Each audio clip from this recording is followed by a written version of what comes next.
السلام علیکم ورحمۃ اللہ وبرکاتہ۔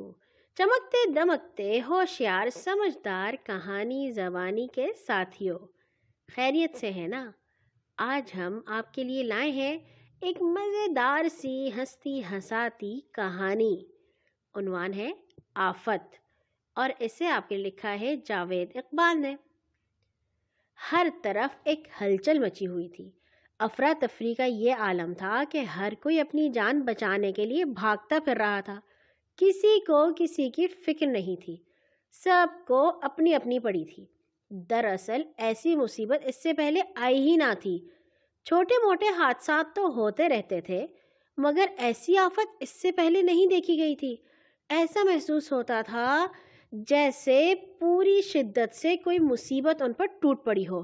ایک جناتی بڑا سا پنجہ آتا اور کسی کو اپنی گرفت میں دبوچ کر لے اڑتا۔ کوئی کونا، کوئی ٹھکانہ اس کی دست برد سے محفوظ نہ تھا۔ وہ پنجہ چھپنے والوں کو اپنی دوربین نگاہوں سے ڈھونڈ نکالتا، ان کا پیچھا کرتا اور بے دردی سے دبوچ لیتا۔ اس کے بعد کچھ پتہ نہ چلتا کہ اس بدقسمت کا کیا حشر ہوا۔ آج صبح تک سب کچھ ٹھیک ٹھاک تھا، سب کچھ اپنے معمول کے مطابق جاری تھا کہ پہلے پانی کا سیلاب آیا۔ کئی تو اس طوفانی ریلے میں بہہ ہی گئے۔ بچنے والوں پہ یہ جناتی پنجہ قیامت بن کے ٹوٹ پڑا۔ تمام بڑوں کو اس نے چن چن کر اپنا شکار بنایا۔ چھوٹے اس خوش فہمی میں تھے کہ شاید وہ بچ گئے، مگر پھر ایک بڑے دندانوں والی بلا آئی۔ یہ بلا ایک ہی ہلے میں بہت سو کو اپنے ساتھ سمیٹ لے جاتی۔ جیسے فصل کی تیاری سے پہلے فالتو جھاڑ جھنکار کو ٹریکٹر کے ذریعے ختم کیا جاتا ہے، ایسے ہی ان کا صفایا کیا گیا۔ دیکھتے ہی دیکھتے تھوڑی دیر پہلے جہاں کھوے سے کھوا چل رہا تھا، سناٹا چھا گیا۔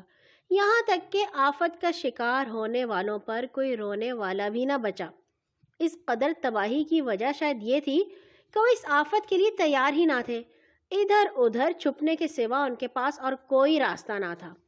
اس سے پہلے معمولی ہلچل تو ہو جاتی، جیسے ہی وہ اپنا پیٹ بھرنے کے لیے کمر کستے، کوئی طاقتور ہاتھ انہیں جھنجھوڑ ڈالتا۔ سب کے سب ادھر ادھر اپنی پناہ گاہوں میں دبک جاتے۔ مگر آج تو جیسے ایک مصیبت ٹوٹ پڑی ہو، چن چن کر ان کا خاتمہ کیا گیا۔ دیکھتے ہی دیکھتے سب جوئیں اور لیکھیں ختم ہو گئیں۔ جوؤں پر ٹوٹنے والی اس قیامت سے بے نیاز سکینہ کی ماں سکینہ کے سر میں کنگھی کیے جا رہی تھی۔ اس کی کمر پر ایک ہلکی سی چپت لگاتے ہوئے بولی، لے تمہارے سر کی ساری جوئیں ختم ہو گئی۔ کتنی بار کہا ہے سر دھویا کرو، روز کنگھی کیا کرو، سارا سر جوؤں سے بھرا پڑا ہے۔ اور سکینہ منہ بسوڑتی اٹھ کر چل دی۔ اور یہاں ہوئی ہماری آج کی کہانی ختم۔ سمجھ میں آ گئی تو مزہ بھی آیا ہوگا، نہ آئی تو کسی بڑے سے سمجھ لیجئے گا۔ کل تک کے لیے اللہ حافظ۔